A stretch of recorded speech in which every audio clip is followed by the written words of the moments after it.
I didn't cry. I didn't argue. I just set down the trowel, wiped the soil from my hands onto my apron, and picked up my phone on the fourth ring, standing there in the side yard, where I'd spent the better part of the afternoon dividing perennials, because the hospital's number flashing on the screen wasn't one I recognized casually. It was one I recognized professionally. From the inside, the kind of number that means someone somewhere is filling out paperwork with your name already typed into a field you didn't know you occupied. The voice on the other end was a case coordinator from the surgical unit, calm and rehearsed in the particular way hospital staff learn to sound when they're delivering something that could land as either routine or devastating, depending entirely on who's listening, explaining that a patient named Ashley Marsh had listed me as her emergency contact and healthcare proxy, and that given the nature of the procedure scheduled for the following morning, they needed my signature on file by end of day. Ashley, my stepdaughter, who had looked me dead in the eye at 15 years old across a dinner table I'd spent all afternoon preparing, and told me, in front of her father and her visiting grandmother, that I would never be real family, that I was just the woman Dad married, that I had no right to tell her what to do, needed me, 10 years later, to be the one legally authorized to make decisions about her body if something went wrong on an operating table 200 miles away. My name is Diane Marsh. I'm 52 years old, and I've spent the last 26 years working as a registered nurse, the last 14 of them in surgical care, where I've learned to read a chart the way other people read a face, quickly, thoroughly, and without letting my own feelings get in the way of what the information is actually telling me. I believe in documentation. I believe that paperwork, done honestly and thoroughly, protects people, and that most family tragedies happen not because people are cruel, but because nobody wrote anything down clearly enough, soon enough, for the truth to survive contact with grief and time, and the stories families tell themselves to make an absence bearable. I married Ashley's father, Robert, when she was 7 years old. 3 years after her mother, Carol, had walked out of their lives with no note, no forwarding address, and no explanation any of us were ever given at the time or afterward. I believed, walking into that marriage with genuine hope, that patience and consistency would eventually be enough to earn a child's trust, even a child who had already learned, far too young, that the women in her life could simply vanish without warning and without a reason anyone would ever explain to her. I was wrong about the timeline. I did not yet understand how wrong, or how long a child can hold onto a wound before either of you even realizes it's still open. Ashley was a guarded, watchful child when I met her, quiet in restaurants, quick to correct anyone who assumed I was her mother, and she stayed that way through most of her adolescence, testing me constantly in small ways I told myself, for years, were simply normal for a girl who'd been abandoned by her own mother, at 4 years old, with no explanation offered to a child too young to have earned one. I picked her up from school for 9 years running, sat through parent-teacher conferences Robert's work schedule couldn't accommodate because the plant ran 3 shifts and his was rarely the convenient one, sat poolside every single Saturday morning of 3 consecutive summers, watching her swim team practices from a folding chair because someone needed to be there cheering, and it was never going to be him on weekends. I never once corrected her when she introduced me to friends as my dad's wife instead of anything warmer. Never once made her feel cornered into a label she wasn't ready to give me. I told myself the correction would come with time, that the word she used for me mattered less than the fact of my presence, that showing up consistently for a decade would eventually speak louder than any single sentence she chose to describe me with at any given dinner, any given school event, any given ordinary Tuesday. The night she turned 15, at a small family dinner I'd spent all afternoon cooking, her favorite, a roast she'd requested weeks earlier, which I'd taken as a small, hopeful sign, she told me, flatly, in front of her father and her visiting grandmother, that I would never be real family, that real family didn't leave either, implying something about me and about her mother in the same breath that I never fully untangled at the time, and that she wished I would stop pretending otherwise, stop acting like 9 years of packed lunches and swim practices amounted to something that hadn't already been decided the day her mother walked out the door. Robert told her to apologize. She refused, arms crossed, chin lifted in a way that reminded me, uncomfortably, of photographs I'd seen of Carol. I didn't cry at that table.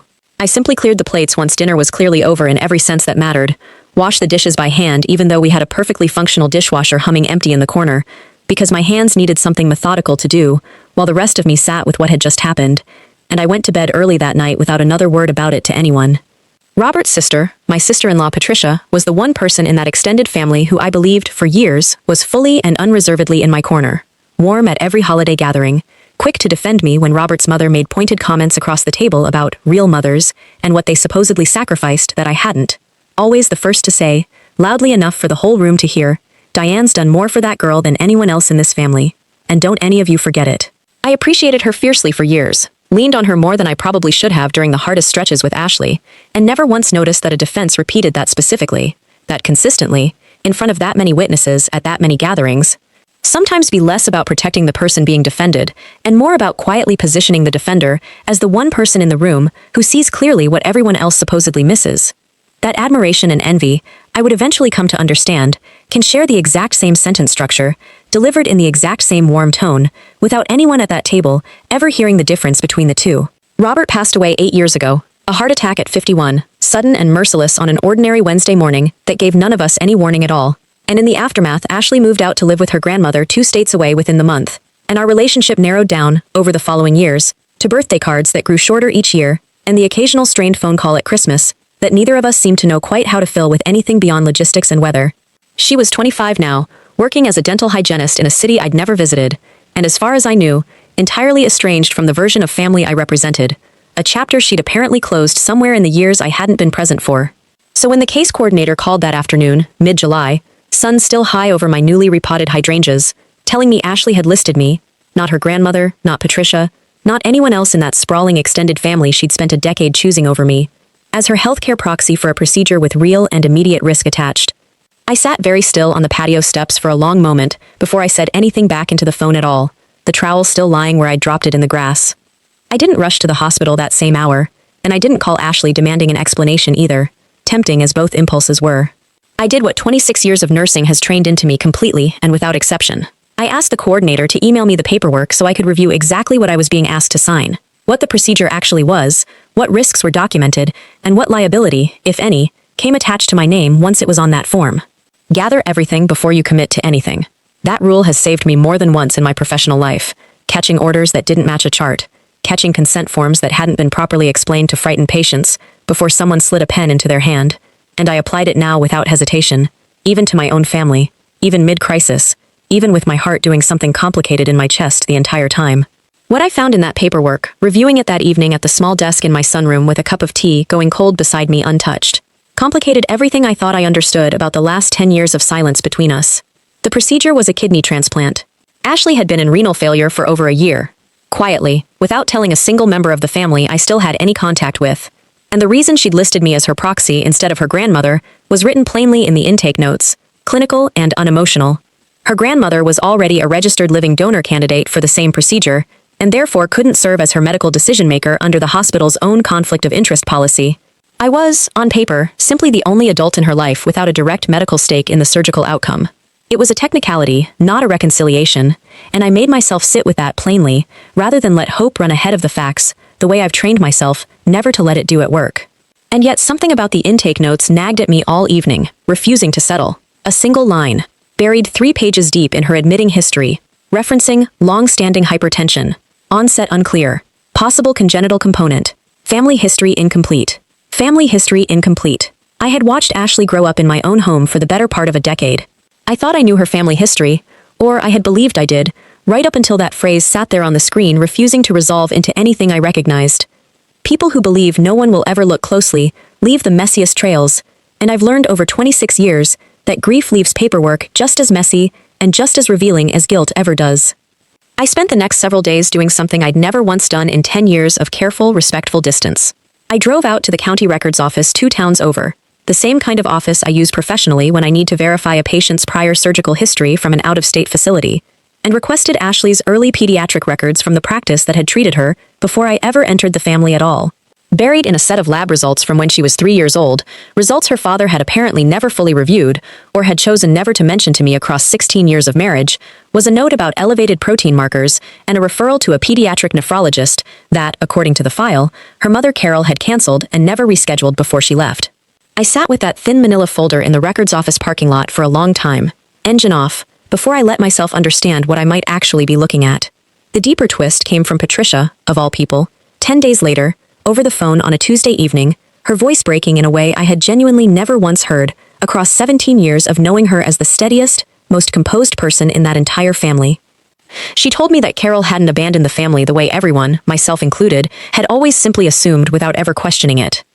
Carol had left because she herself had been diagnosed, at 26 years old, with the same hereditary kidney condition now threatening Ashley's life, and rather than watch her daughter grow up bracing for a mother's slow, visible decline, the way Carol herself had watched happen to her own mother decades earlier, Carol had made the devastating decision to disappear entirely, rather than let Ashley grow up under that particular shadow, believing, wrongly and tragically, that a clean absence would hurt her daughter less than a lingering, frightening illness playing out in front of her. Patricia had known for years. Carol had confided in her the week before leaving. sworn her to absolute secrecy. And Patricia had carried that secret in silence for 2 decades, rather than ever risk correcting the simpler, more damning story everyone else in the family had long since settled into. The story of an unfit, careless mother who had simply walked away without looking back. Confirmation came a few days later through Carol's own nephrologist, whom Patricia finally convinced Carol to allow me to speak with directly, and he confirmed the hereditary marker, the original cancelled referral, the entire medical timeline stretching back decades, in the same flat, credible clinical language I use myself every working day of my professional life. The reveal happened, entirely unplanned, in the hospital's small interfaith chapel the morning of Ashley's surgery, and I wasn't the one who set it in motion. Carol was. She had flown in overnight without warning anyone but Patricia, and found Ashley there before dawn, praying alone in a pew in her hospital gown and robe, waiting to be called back for pre-op. Patricia, who witnessed the whole thing from the chapel doorway, told me afterward in vivid, halting detail how Ashley froze completely at the sight of her mother after 21 years apart, how Carol knelt right there on the chapel floor in front of her daughter's wheelchair and told her everything at once. The diagnosis, the fear, the decision she now recognized clearly, with 2 decades of hindsight, as a devastating mistake made out of love twisted badly by panic and shame. Patricia said the room went utterly silent except for Ashley's breathing, ragged and shocked, and that when Ashley finally reached out and took her mother's hand across the space between the pew and the wheelchair, neither of them said a single word for almost a full minute, the two of them simply sitting there in that small chapel, while the rest of the hospital kept moving on the other side of the door, oblivious to what was quietly reassembling itself inside.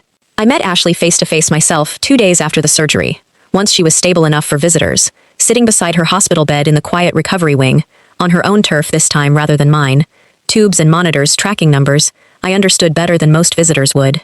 She looked smaller in that bed than I remembered her ever looking, pale against the pillows, and she apologized, quietly, awkwardly, clearly unused to the shape of the words in her own mouth, for what she'd said to me at 15. For 10 years of distance she now understood had been partly built on a story about her mother, and by extension about family itself, that wasn't even fully true. She asked, voice barely above a whisper, if I could understand why she'd kept me at arm's length for so long, given what she'd believed for 2 decades about her mother, about family, about who actually stays and who doesn't. I told her the truth, sitting there with her hand in mine. I did understand, more than she probably realized, because I know exactly what it costs a person to build an entire identity around protecting themselves from another abandonment that, in her case, had never actually been what she'd spent her whole life believing it was. But understanding why she'd pushed me away wasn't the same as pretending those 10 years hadn't cost me something real too. A decade of birthday cards that went unacknowledged or barely acknowledged. A decade of quietly wondering whether all that showing up at swim practice and school pickup had ever actually mattered to her at all, or whether I'd simply been convenient scaffolding for a childhood she was always going to walk away from the moment she was old enough to choose. I told her I didn't need her to call me real family out loud for either of us to know, privately and completely, what the last 26 years had actually been. There was no legal document to sign after that conversation, no formal reconciliation contract, the way this sometimes plays out in families that need paperwork to feel resolved and official. What happened instead was quieter, and in its own way far more binding than anything either of us could have signed. Ashley asked, tentatively, a few days later, if I would stay in town through the rest of her recovery, and I said yes without hesitation. And we spent 3 weeks together in a rented extended stay room near the hospital, relearning each other slowly and carefully, without pretending the last decade hadn't happened or didn't still ache in places.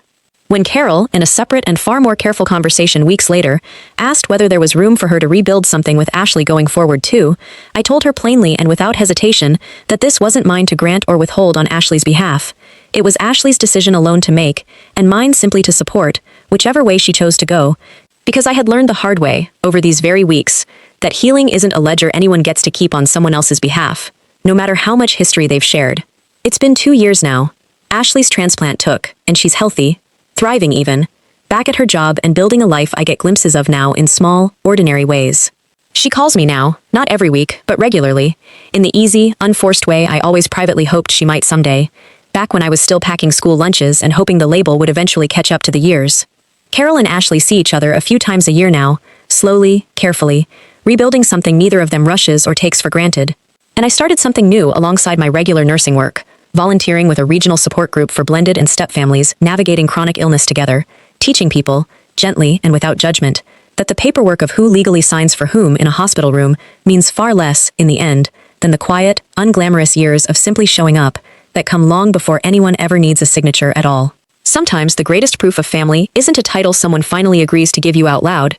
It's simply being the name still listed on the form when it actually, urgently matters, long after anyone would have blamed you for having walked away yourself. So tell me, If you'd spent a decade quietly showing up for a child who once told you that you'd never be real family, would you have answered that hospital call the way I did, calmly, methodically, before letting yourself feel any of it? Or would you have needed more time to steady yourself first? Let me know in the comments below and tell me where in the world you're watching from tonight. And if stories like this one mean something to you, make sure to subscribe. There are more women like me out there, and there are always more stories still left to tell.